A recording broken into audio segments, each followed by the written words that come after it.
The huge American detention center at Bagram terrified Afghans. It was known as Afghanistan's Guantanamo Bay, and here American soldiers carried out a hidden war on terror. We're the first Western TV crew inside the infamous prison, known for its brutality and torture. We squeeze through holes where prisoners force their way out through the corrugated walls. How did he get in? They clawed their way to freedom weeks after US soldiers left the base in a hurry and hours after Kabul fell to the Taliban.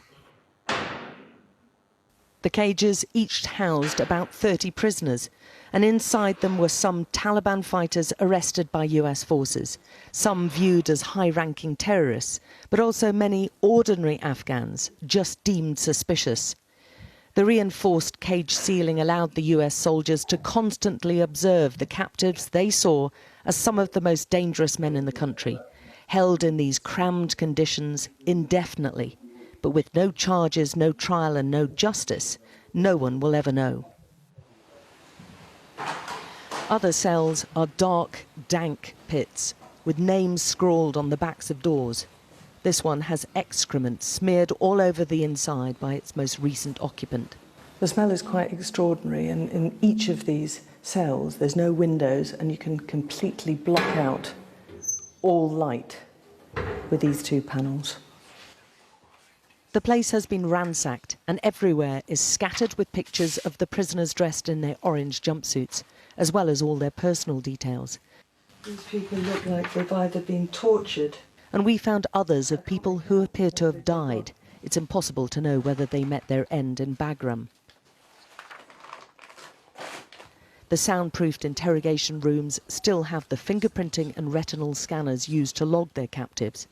This is the storeroom for the prisoners, and there are pictures of the suspects who were held all over the place. This is where they got their prison outfits, orange jumpsuits. There are cable ties all over the place to tie their hands and legs, presumably, and earmuffs to deprive them of all noise. Many of the Taliban fighters are seeing the notorious detention centre for the first time, looking through the cage ceiling, just as the US soldiers have done before them. Now they're in charge, and it was the Taliban who freed those captives still trapped here. Among them, it's thought, hundreds of ISK captives. It was in these desperate conditions that the American commanders admit the thousands held without charge meant many more were indoctrinated and radicalized. All of the Talibs are ready to carry out suicide car bombs to avenge this. They're not scared. We do this for Allah, not profit. America has lots of money, but they're not willing to blow themselves up. The Taliban will sit in a car with a bomb, drive it and set it off. We've made sacrifices before, and after this we will again. We are suicide attackers. Seeing these cages prompts them to pray for those who lost so many of their years inside here. Some of these fighters are moved to tears. But more worryingly, they also want retribution. Bagram utterly encapsulates the crushing defeat of the coalition's 20-year-long mission.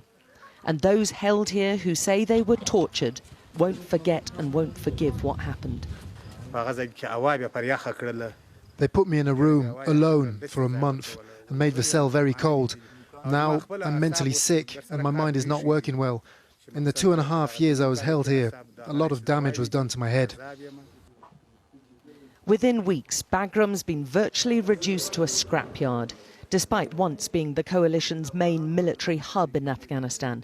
And now the Taliban are in control, victorious and bitter. The American and government of Afghanistan, the last government of Afghanistan, was really destroying my country, who killed my brother, who killed my religion. And I want to make against the government of Afghanistan and America. Bagram's where many of the coalition attack missions were launched from, but also where Afghans believe shameful acts were committed in the name of the war on terror. It may also turn out to be one of the most successful recruiting centres for anti-Western terrorists. Alex Crawford, Sky News, Bagram.